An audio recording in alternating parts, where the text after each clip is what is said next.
निवेदन सभी अपना स्थान ग्रहण करें।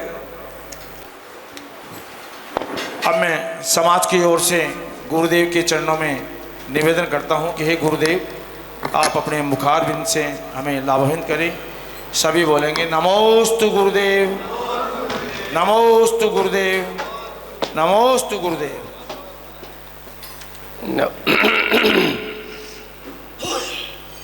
नवोस्तु पौर्वानेक स्वाध्याय विलयाम पूर्वाचार्य किमेन सकल कर्म छार्थम भाव पूजा वंदना समेतम श्रुत भक्ति काय सक्यम करोमि हम।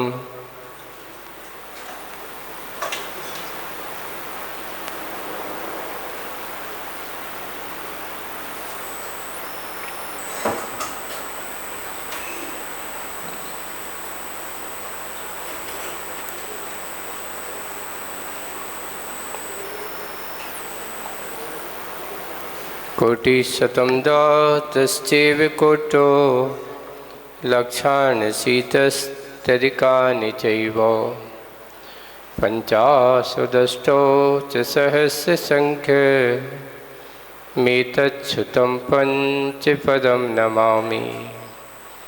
अरिहन्तभासयत्थं गणहरदेवीं गन्तियं समम् प्रणमामि भक्तियुक्तो सुदनानमो वयं शिरसा इच्छाएं बनते श्रुत भक्ति काउ सगो कौतसालुचिम अंगोवंग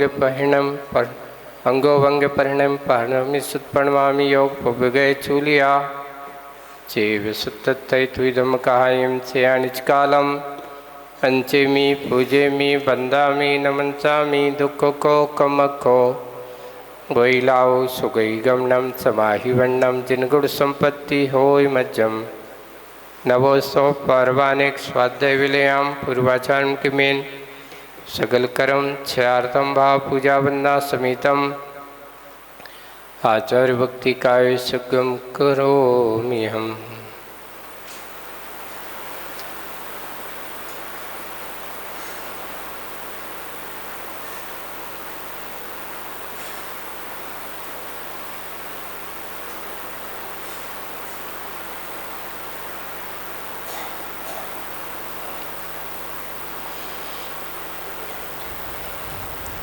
सृजलदिपारिगेभ्यः सपरमति विभाविना पटुमतेभ्यः सुचरितपोनिधिभ्यो नमो गुरुभ्यो गुणगुणभ्यः।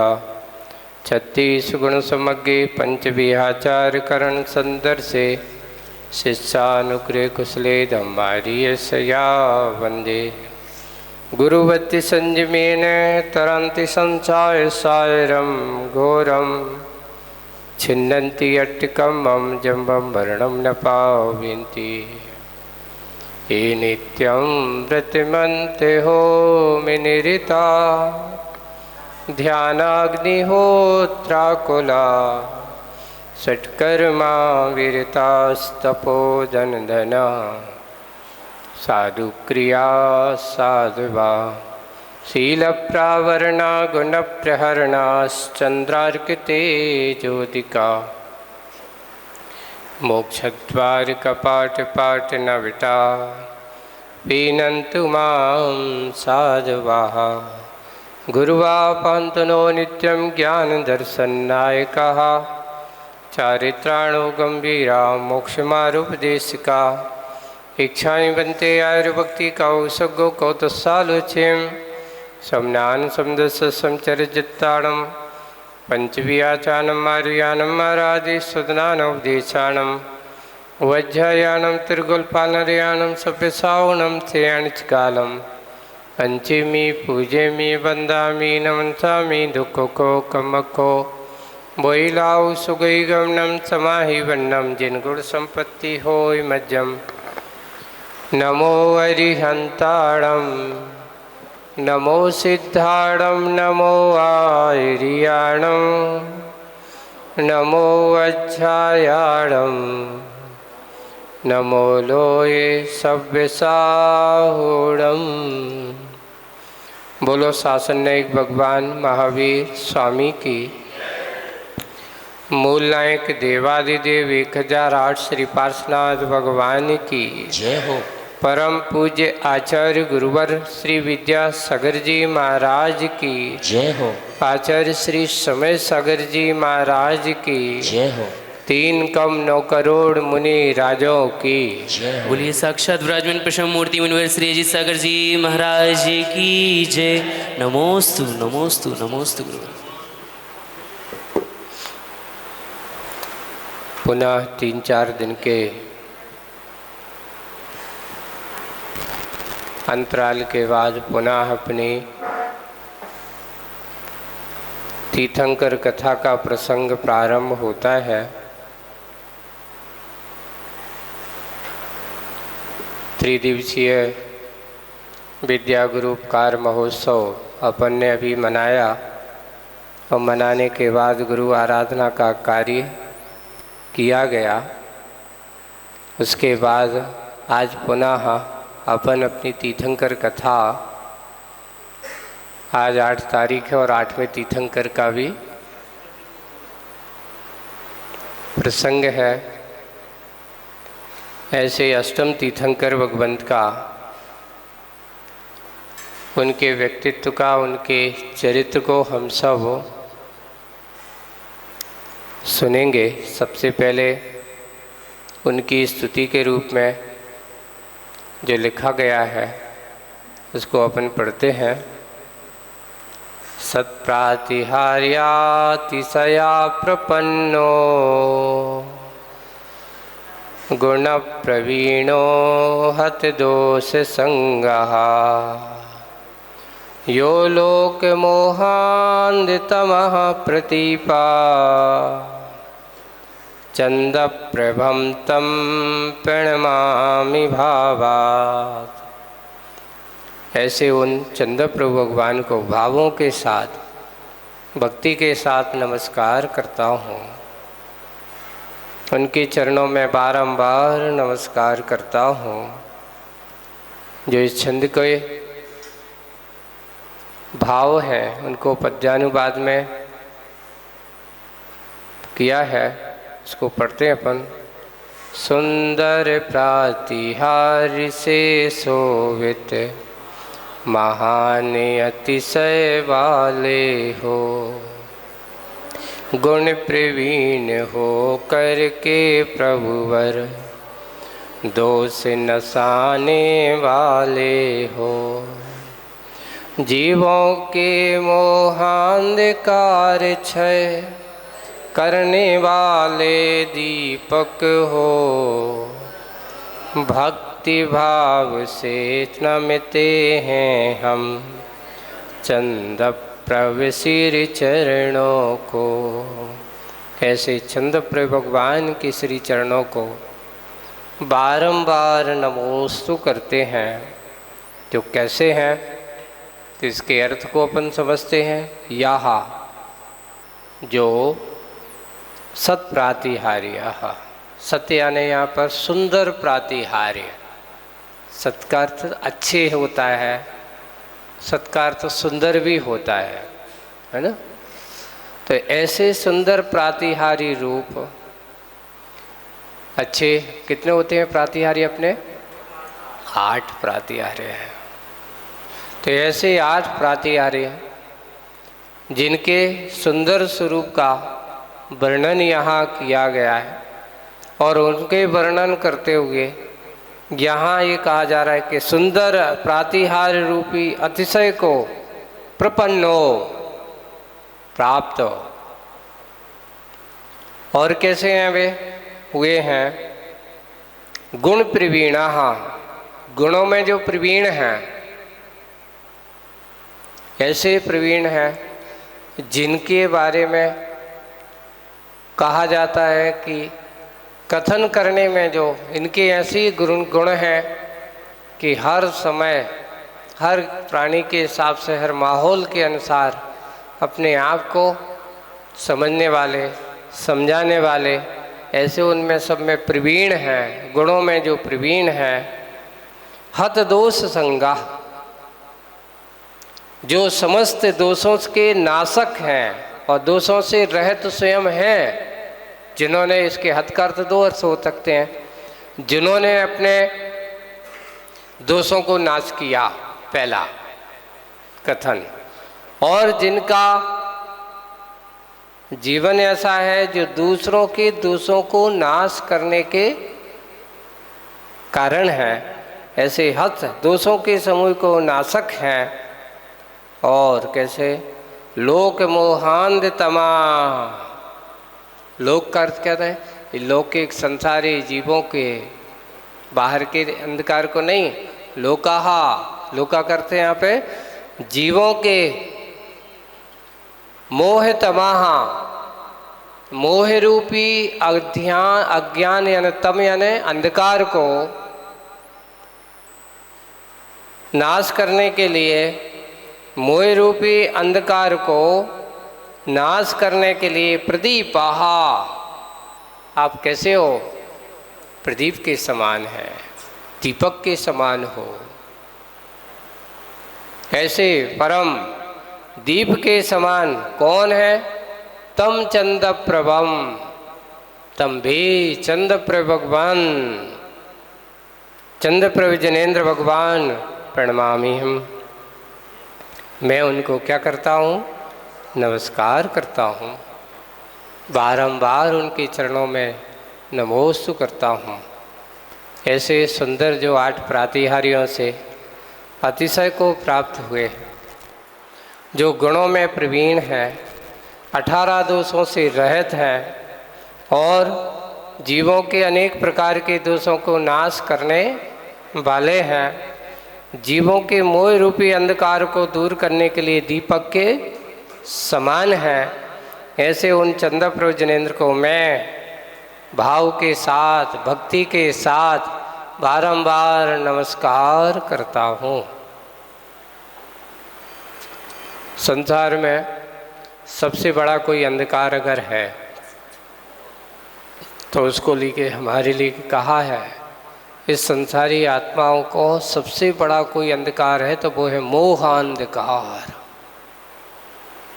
देखिए, बाहर का अंधकार के लिए तो दूर करने के लिए कोई ना कोई साधन हो जाता है। यहाँ अगर आपकी ये लाइट बंद कर दो तो अभी क्या आ जाएगा? अंधकार आ जाएगा। कहाँ से आ जाएगा?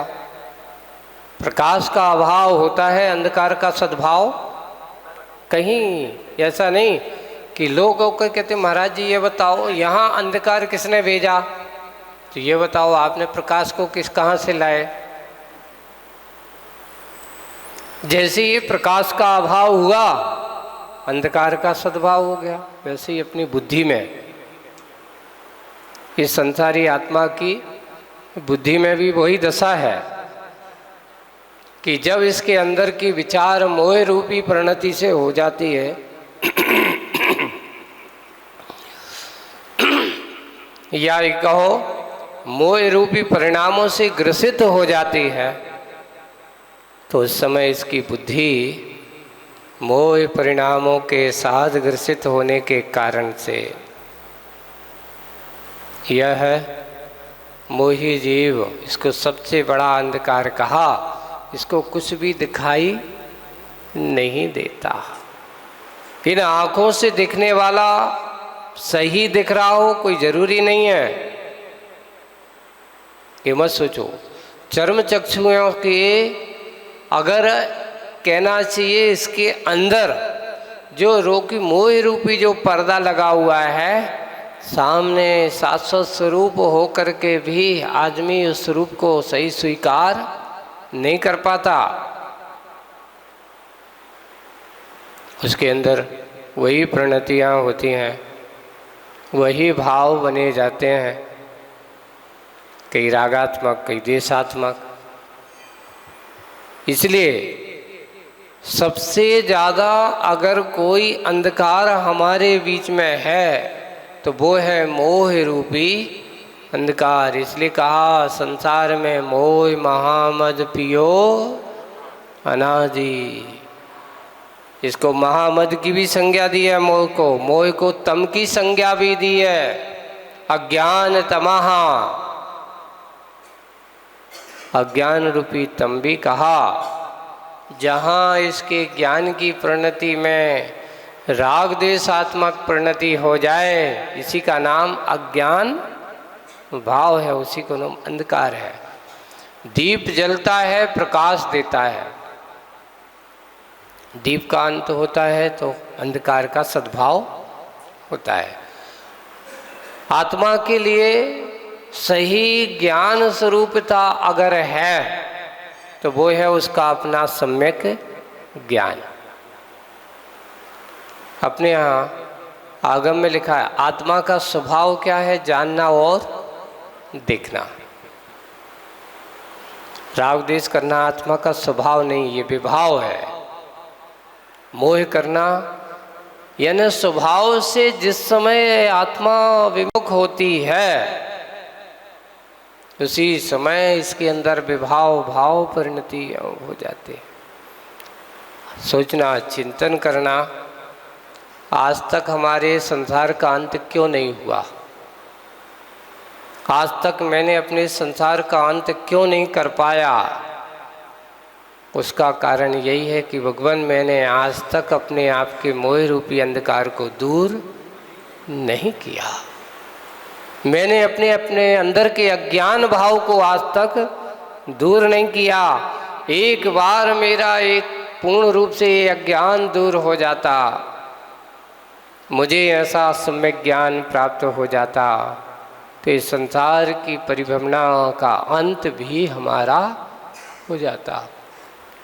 उसी का परिणाम है कि आज तक मुझे यह संसार की परिभ्रमणा का अंत नहीं हुआ, इसलिए आज तक तुम भगवंत नहीं बन पाए। चंद्र प्रभु भगवान ऐसे दीपक के समान हैं जिन्होंने मोह रूपी तम को तो दूर किया ही, लेकिन ऐसे अनेक भव्य जीवों के मोह रूपी तम को दूर करने के लिए कारण हैं।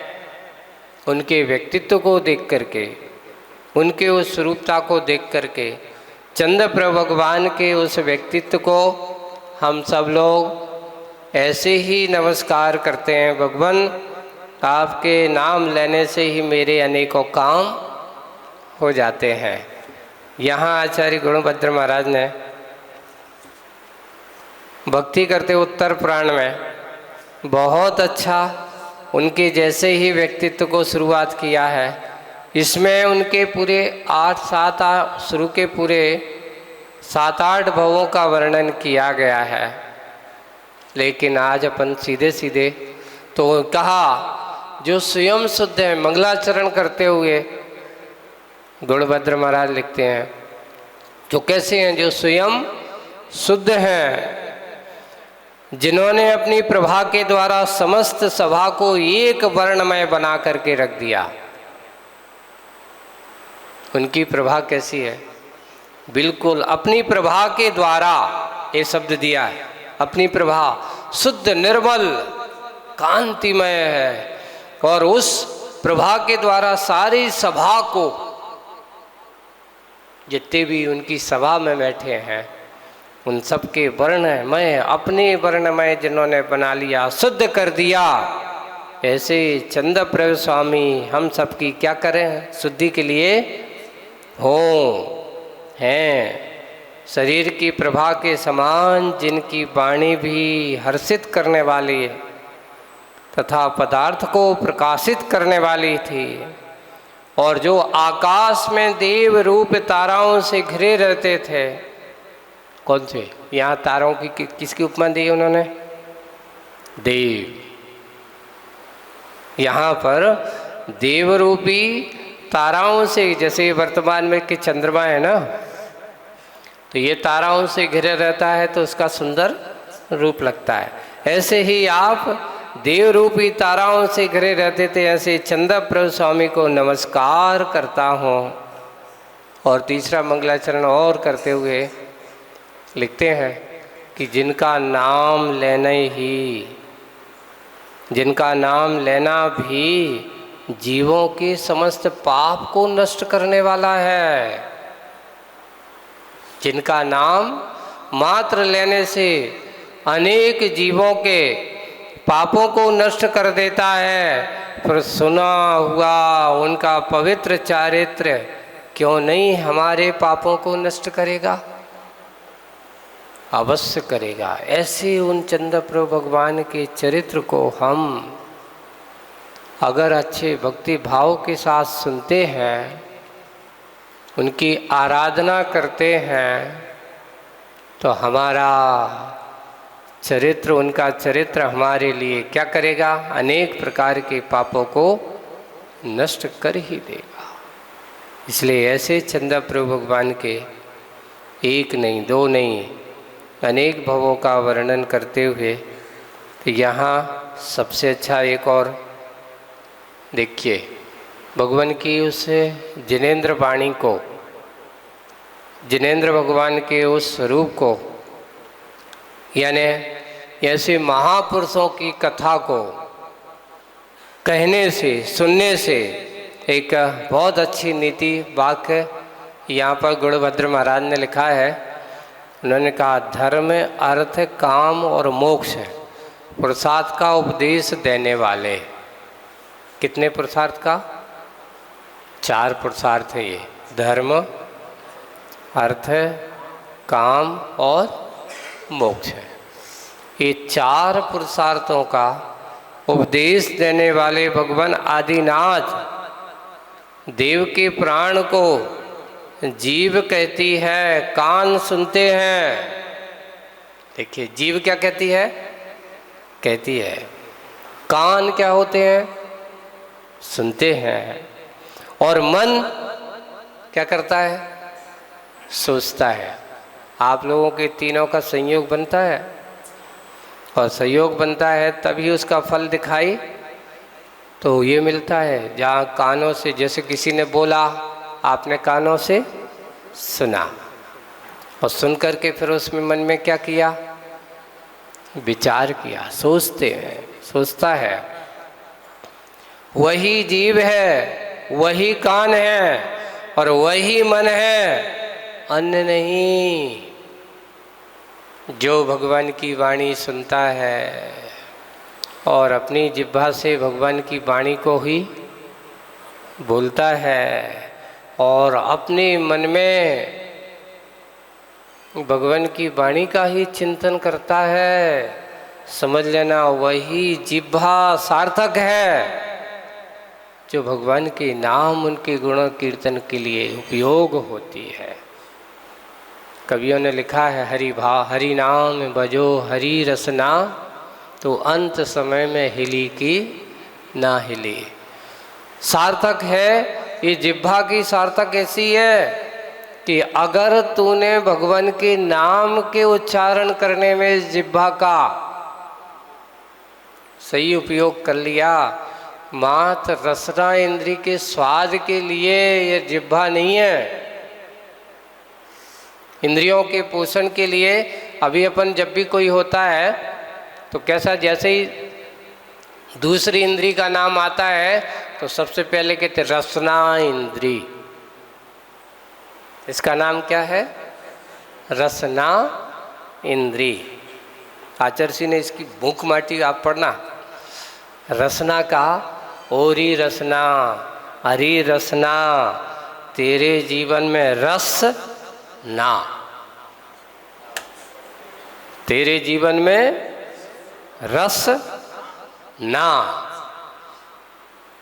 बेरस है, नीरस है, क्योंकि तेरा रस लेते लेते आज तक मुझे आत्मा का रस नहीं मिला। इसलिए मुझे आत्मा का रस मिले, यही सही रस है।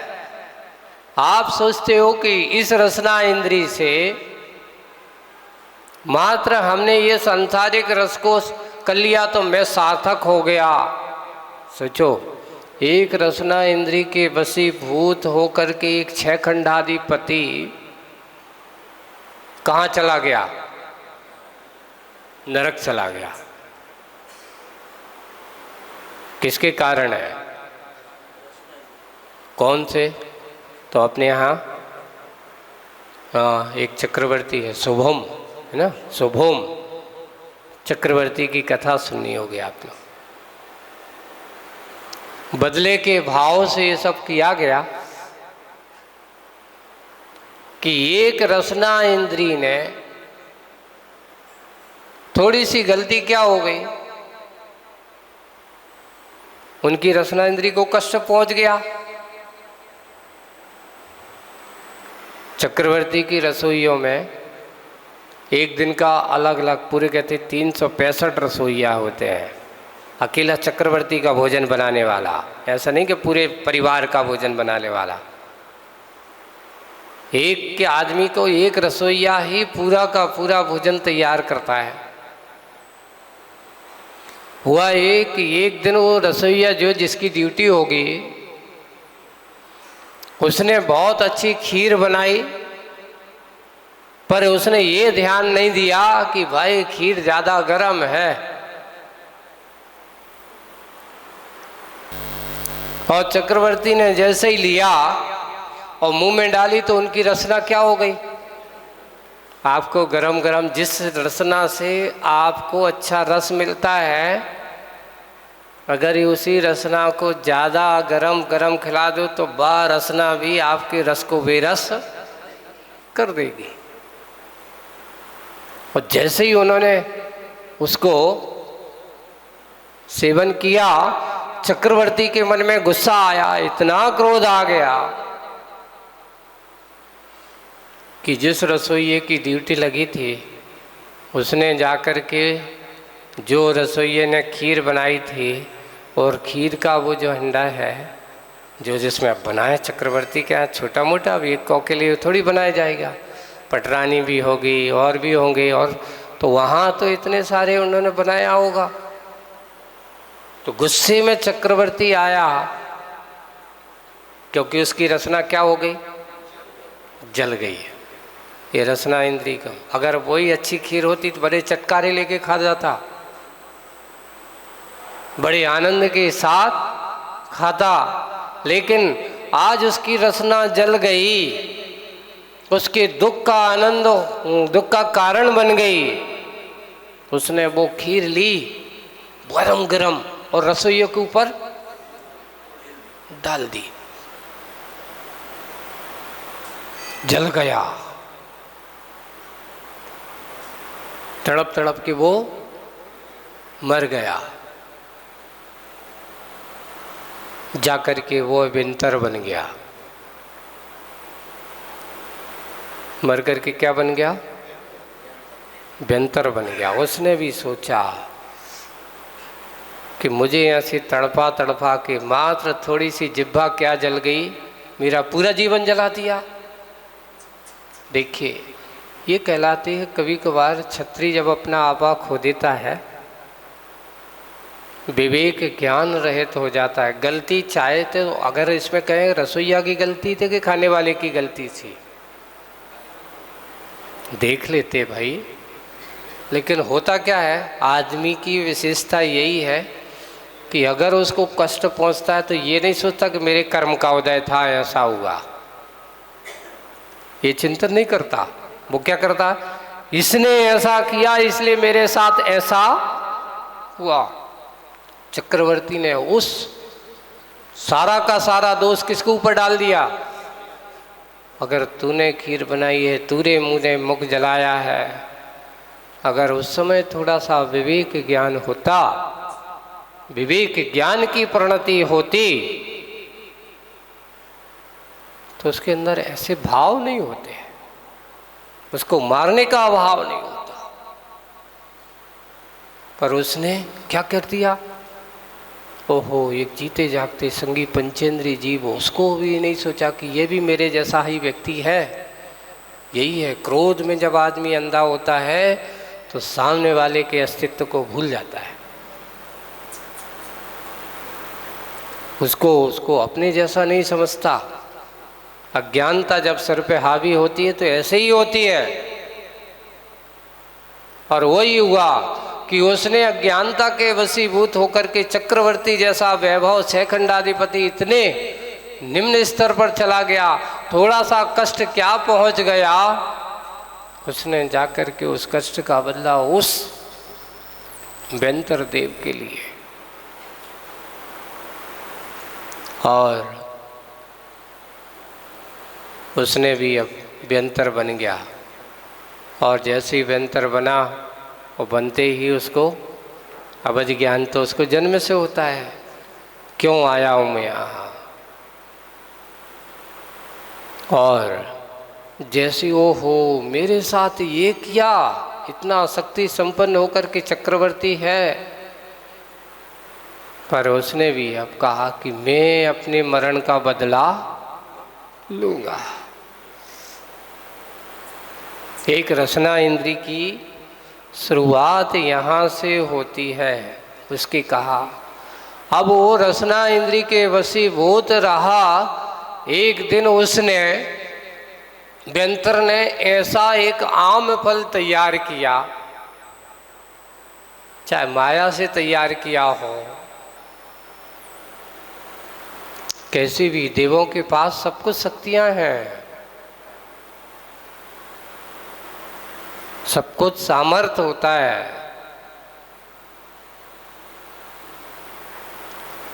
अब सामर्थ्य उसके पास है, ऐसा नहीं। और चक्रवर्ती के पास भी सामर्थ्य है। जैसे ही वो गया और एक अच्छी सी सुंदर सी टोकरी में अच्छे सुंदर सुंदर ऐसे, जिन्हें देख कर के ही नहीं खाने के भाव हो तो उसके जीवों व्यक्ति के अंदर आम खाने के भाव हो जाए, और उसने अपने ले जा कर के कहा, महाराज, कहते हैं पुराने लोग जो होते थे ना, कि उस समय राज्य शासन होता था, नई नई फसलें आती थी, नए नए फल वगैरह आते थे, तो भेंट के रूप में सबसे पहले किसको दिया जाता था? राजा को दिया जाता था। भाई हमारे नगर के राजा हैं, उनके लिए पहले हमारे बागीचे में अच्छे अच्छे सुंदर सुंदर, वो भी अच्छी ऐसी कथा गढ़ करके गया कि भगवान मैं आपके ही राज्य का एक सेवक हूँ, और मैंने सोचा है कि आपके लिए सुंदर आम भेंट में दिया जाए। और जैसे ही आम वहाँ गया, उनके लिए आम जाते ही चक्रवर्ती सोचता है कि बहुत सुंदर दिख रहा है, चक्के तो देखो। और जैसे ही खाता है, ओहो, ऐसा आम तो मैंने पहली बार खाया है, कहाँ पर मिलेगा?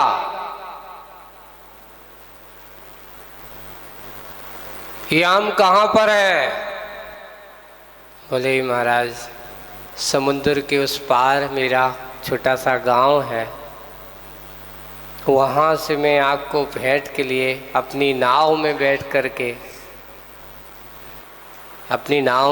करके लेकर के आया हूँ। ओहो, राजा के मन में सोचा,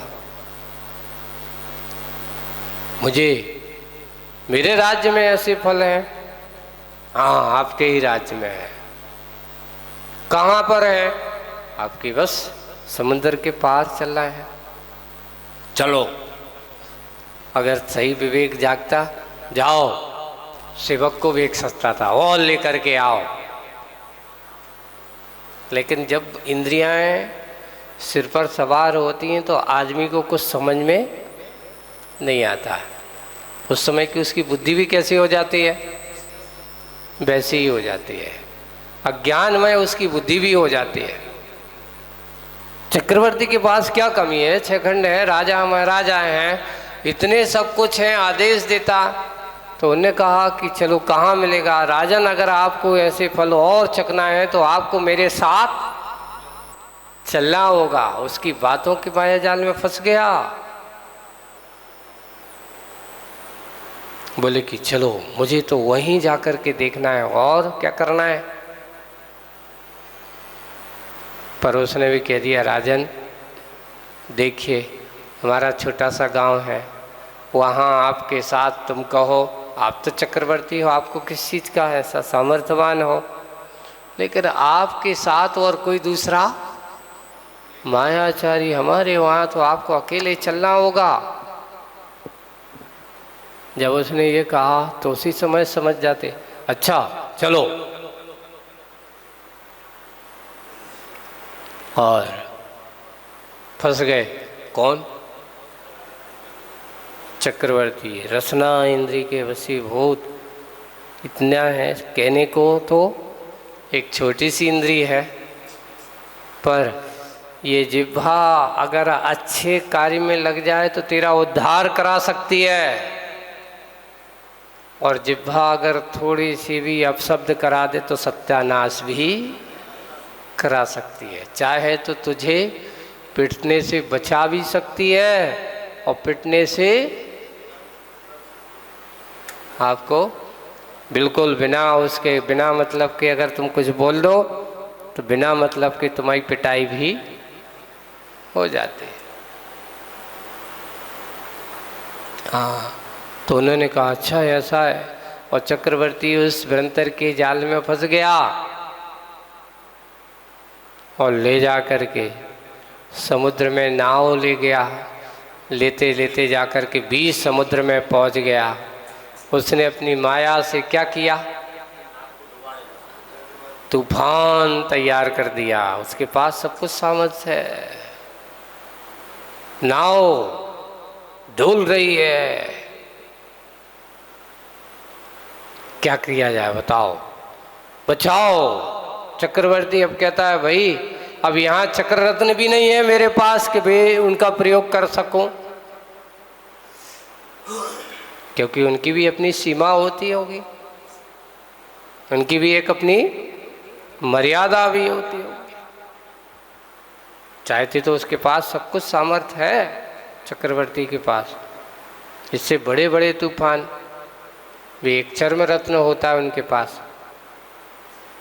चक्रवर्ती के पास जो चर्म रत्न होता है, उसके कहा कि पूरी की पूरी सेना, बड़ी बड़ी नदियां उस पर बैठ जाएं तो पूरी नौका का काम पूरी सेना को पार कर दे, पर वो डूबता।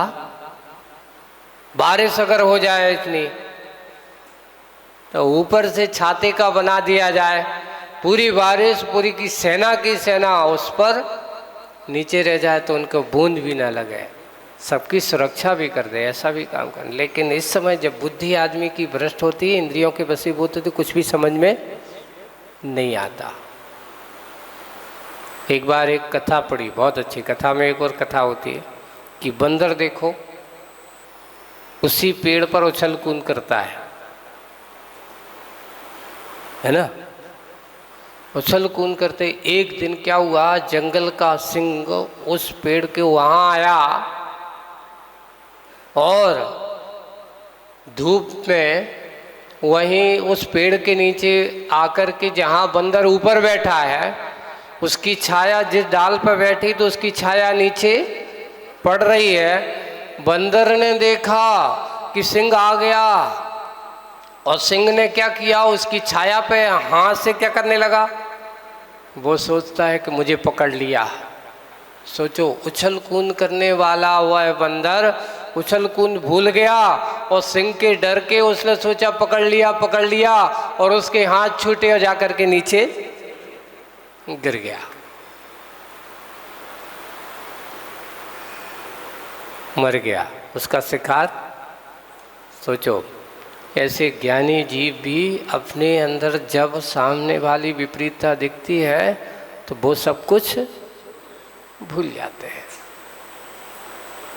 आपकी दशा भी वही है, आपके अंदर भी वो ज्ञान संपत्ति है, पर इंद्रियों की दास्ता इतनी खतरनाक है कि आदमी इनके सामने सब कुछ भूल जाता है। उसमें भी रसना इंद्री महाराज सामने जब देखो मिलती है तो फिर तो कुछ नहीं दिखाई देता। एक कहावत चलती है, बिल्ली जब दूध पीती है तो आंख बंद कर लेती है। आप गौर कर लेना को, कभी कभार प्रैक्टिकल करके देखना। आपके घर पे बिल्ली आए और उसको दूध रखना, जब वो उसको दूध मिल जाए, जब वो दूध पीते वो आंखें खोल के इधर उधर नहीं देखती, वो तो मस्त हो जाती है। और जब घर वाले आते तो एक डंडा पड़ता है, तब उसको जागृति, अरे मैं क्या कर रही हूँ। जब तक पिटाई नहीं होती तब तक वो आंखें नहीं खोलती। ऐसी दशा ज्ञानी जीवों की है इंद्रियों की दास्ताओं में। वही हुआ चक्रवर्ती को जब उसने ये किया और जब उसको प्रहार पड़ा, जाकर के उसने कहा कि राजन अब तो आपरा और हमारा और तुम्हारा जीवन का अंत है और मैं तो अपने पास तैरने वाला हूँ, अब तुम्हारा क्या होगा आप सोच लो। बोले कि कोई उपाय बताओ। उपाय क्या है इससे दूर करने का? बोले उपाय एक ही है कि तुम एक काम करो, इस नौका पर इसी जल से क्या लिखो, नवोकाल लिखो और अपने पैरों से उसको मिटा दो। पंचमर परिवेष्टि की अवमानना ही पतन का कारण है। उसने वो पढ़ा हुआ ज्ञानी है। अब महाराज ये बताओ, पापी सबसे बड़ा कौन माना जाएगा, चक्रवर्ती के वो देव? करने वाला ज्यादा बड़ा पापी है कि कराने वाला ज्यादा पापी है?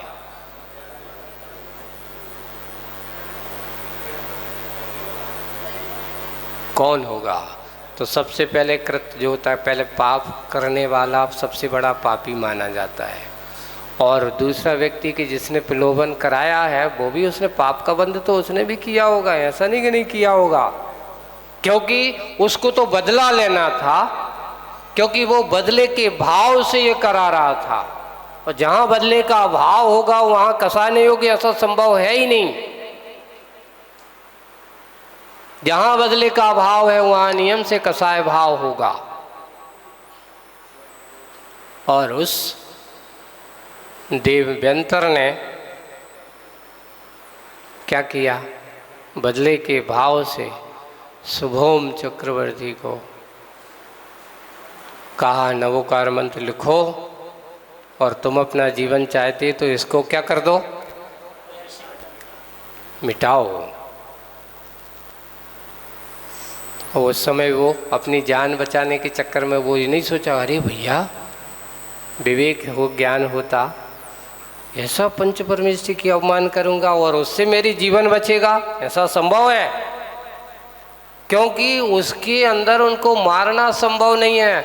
अगर मारना है तो उससे कुछ ऐसा गलत काम कराना पड़ेगा। चक्रवर्ती को मारना हंसी खेल नहीं है, इससे कोई ऐसा पाप का कार्य कराना होगा कि इससे पतन का रास्ता ये स्वयं खोले। वस्तुतः यही देखा जाता है, कोई दूसरा व्यक्ति आपका पतन का रास्ता नहीं खोलता, व्यक्ति अपने कर्म से ही अपना पतन का रास्ता खोलता है और अपने ही कर्म से उत्थान का रास्ता भी खोलता है।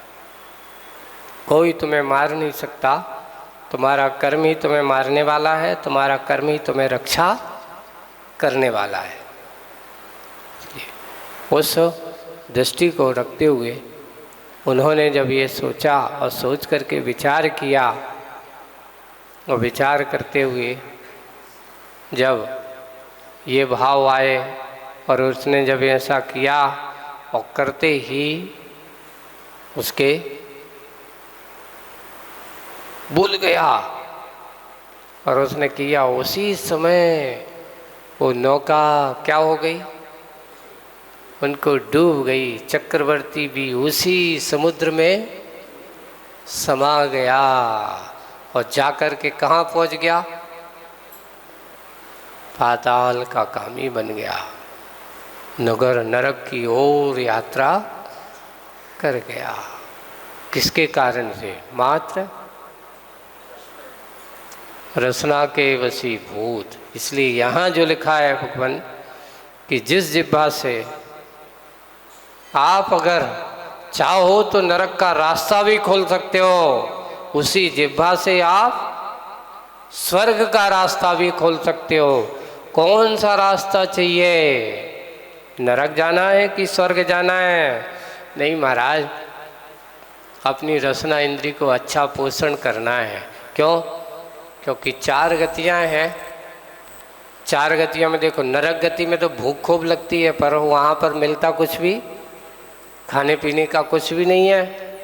त्रेंच गति आती है तो वहाँ खाने पीने को मिलता है, पर ठिकाना आज मिल गया कल भूखे पेट, आज भर पेट तो कल खाली पेट, भटकते रहते हैं, वहाँ कोई भरोसा नहीं है। देवगति वाले खाते पीते नहीं।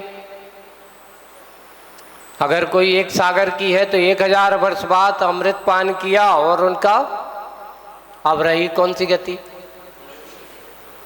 यही में ठिकानों है खा भी पियो को, घर में रखा है, जैसा चाहे वैसा खा सकते हैं। अब तुम कहो कि खाओ नहीं, तो बंदा ध्यान रखना, ज़्यादा खाओगे तो तुम्हारे लिए वो खा जाएगी। रसना इंद्री को खाओगे तो रसना इंद्री तुम्हें खा जाएगी। तुम्हारा रास्ता पतन की ओर, जैसे शुभम का हो गया, चक्रवर्ती का भी। इसलिए जिह्वा दिखने में बहुत मुलायम है ना, लेकिन काम करने में बहुत कठोर भी है। एक चाहे तो अच्छे अच्छों की दांत तुड़वा भी सकती है और अच्छे अच्छों की दांत को तोड़ने से बचा भी सकती है। एक बार उस प्रसंग पड़ा होगा कि एक बार दांतों और जिह्वा में लड़ाई हो गई, है ना, दांत में और जिह्वा में लड़ाई हो गई। उसने कहा कि ध्यान रखना, तेरे पास जिस दिन तू मेरे बीच में फंस गई, तेरा क्या कर दूंगी, लहूलुहान कर देंगे। इसलिए जिह्वा बहुत संभल के रहती है उन दांतों के बीच में, लेकिन जिह्वा कहती ज़्यादा अभिमान मत कर। जिस दिन मैं अपने आप पे उतारी हो गई, तुम्हारे ये 32 के 32 कब टूट जाए कोई भरोसा नहीं है। इसलिए ये मत सोच लो कि मैं मुलायम हूँ तो कमज़ोर हूँ। झुकने वाला कभी कमज़ोर नहीं होता। जितना नम्र होगा उसका उतनी शक्ति और बढ़जोर होती है। इसलिए जिह्वा ने कह दिया उन दांतों से, अगर आपको प्रैक्टिकल करना है तो मैं तुम्हें बताऊं। तो उन्होंने कहा ठीक है, अच्छा तू करके। एक दिन उसने ऐसा ही किया तो सामने जब मुंह पर 2-4 पड़े तो वो दांत क्या करते हैं, अरे भाई तुझसे तो सामान रहना पड़ेगा, संभल के रहता है। सोचो, ये बताओ, एक बार उसने व्यंग किया, ये बताओ तुम करते क्या हो, पीसने के अलावा कुछ नहीं करते हो। दांत क्या करते हैं तुम्हारे, बताओ। दांत कभी रस लेते हैं? रस कौन लेती है? तो वो कहते देख, सारी मेहनत करता तू और रस का आनंद लेती हूं मैं। तेरा काम क्या है, कर्मचारी का, तू कर्मचारी का काम कर। उपभोग करने का काम तो मेरा है, तेरा काम। इसलिए कभी मेरा सामने मेरी बराबरी मत करना। मेरी बराबरी करने जाएगा तो कभी भी ठोकर खाके कब निकल जाए कोई भरोसा नहीं है। इसलिए जिह्वा को कमज़ोर मत समझना। जिह्वा जीवन दायनी भी है तो जीवन नाशनी भी है। आपकी जीवन देने वाली भी जिह्वा बन सकती है तो आपके जीवन का नाश एक शब्द बाद। देखिए, महाभारत का विनाश किसके कारण हुआ?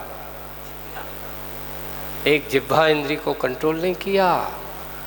सिर्फ इतना ही तो कह दिया कि अंधों के सिर्फ अंधे ही होते हैं। अहंकार का विषय बन गया, पूरे महाभारत की संरचना बन गई। हंसी मजाक में भी कभी कभार ऐसे शब्द निकल जाते हैं, ऐसे शब्दों का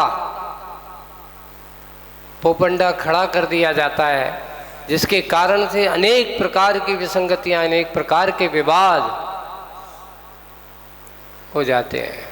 इसलिए आज का जो बात यहाँ गुणभद्र महाराज ने लिखी है कि जिह्वा कहती है कान सुनते हैं और मन सोचता है। इसलिए कानों को वही सुनो वो काम की हो, देखो आपके कान खुले हैं, है ना, दुनिया के सारी चीज़ें, सारी आवाज़ें आपके कान में आती हैं, लेकिन आप बाज़ार से जब जाते हो कितनी आवाज़ें आती हैं, गाड़ियों से जाते कितनी आवाज़ें आती हैं, लेकिन तुम्हारे लिए उससे कोई मतलब नहीं है। सुन कर के भी हम क्या कर देते हैं, अनसुना कर देते। ज्ञानी जीव भी वही होता है जहाँ राग देश कसाई की बातें हों, सुन कर के भी उनको सुनने का कोशिश, वो सोचता है आत्महित की बात कहाँ होगी। कानों की सार्थकता यही है। पर आज ये हो रहा है कि किसी की बुराई चलने करे तो कोई गाली गलौज कर रहा हो, भीड़ लगी तो आदमी जल्दी सुने, खाओ गो, क्यों लड़ रहे हैं। और ये कहते हैं महाराज जी के प्रवचन चल रहे हैं, हाँ हाँ चल तो रहे हैं, क्यों। अब अभी बाहर हल्ला कोई आ जाए कि बाहर रोड पे लड़ाई हो रही है, ये लोग लड़ रहे हैं, काहे लड़ रहे हैं, चलो सुने तो देखे तो, कितनी भीड़ लग जाएगी। उतनी प्रवचन में भीड़ नहीं लगेगी जितना मजमा किस में खड़ा करने वालों को, क्योंकि बुराई सुनने की आदत इस संसारी आत्मा को कब से पड़ी हुई है,